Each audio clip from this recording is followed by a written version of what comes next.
And here to give us more context on both of these major cases is David Driesen. He's a constitutional law professor at Syracuse University whose work focuses on Democratic backsliding and the threats of insufficient checks and balances on the presidency. Thank you so much for being with us, David. I want to take a second to talk about this plea deal and the pandemonium in Hunter Biden's tax case today. He tried to get an Alford plea, couldn't get that. Why didn't it work out? And what will it mean for how severe his sentencing might be?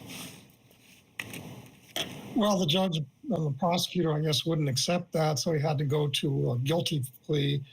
That does suggest he might be in more trouble than one might have thought. I'd like to back up a little bit, though, and sort of juxtapose these two cases, because there's these claims around that the Justice Department is being weaponized against Republicans. But Merrick Garland appointed two special counsels, one to go after Hunter Biden and one to go after President Trump. And so they've been prosecuting both sides, and they also prosecuted the second leading donor to the Democratic Party in the last election cycle, and a Democratic U.S. Senator. So I think, putting all this together, it's important to see the whole picture is that the Justice Department is trying to do right by everybody, and it's prosecuting people where there's good reason to think they're guilty of something. Yeah, that's a very good point to make. And I want to get back over to Donald Trump. The former president has pleaded not guilty to all of the criminal cases against him, including in the election interference charges. But in an interview with Fox News just a couple days ago, I want to play what he had to say. Whoever heard you get indicted for interfering with a presidential election where you have every right to do it? You get indicted and your poll numbers go up. So what do you think, David? Is that an actual admission of guilt? No, I don't think so. I think what he's saying is his poll numbers are going up, and he doesn't know how you can get indicted for interfering with an election. And the answer is the way you go after an election is what Trump did. He filed 60-plus lawsuits alleging electoral illegality and fraud. And he didn't win any of those lawsuits. All the judges ruled against him, including judges he appointed. So when you go and you commit fraud and conspiracy to overturn the results that have been affirmed repeatedly by every responsible court, that's conspiracy and really has nothing to complain about in being indicted for that. Do you think this country has sufficient guardrails in place to make sure elections can't be illegally overturned just because a certain candidate or party doesn't want to accept it?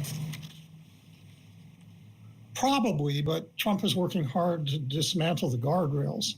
What he's been doing is trying to get states like Georgia to pass new laws that authorize commissioners to do something other than count the vote and start questioning votes. He's encouraged violent attacks against honest election officials that have produced widespread resignations, and some cases the election of people who have denied the last election or trying to create false results. And there's some doubt now about whether these folks will certify the results of the election, and that could cause chaos that could be very dangerous.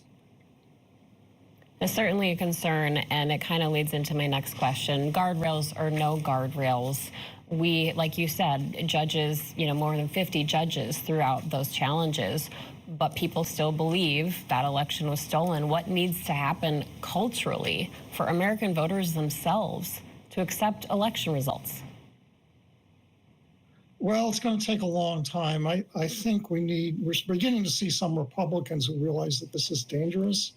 And that's very helpful. Who are standing up and saying, we want to have a democratic system. We respect facts.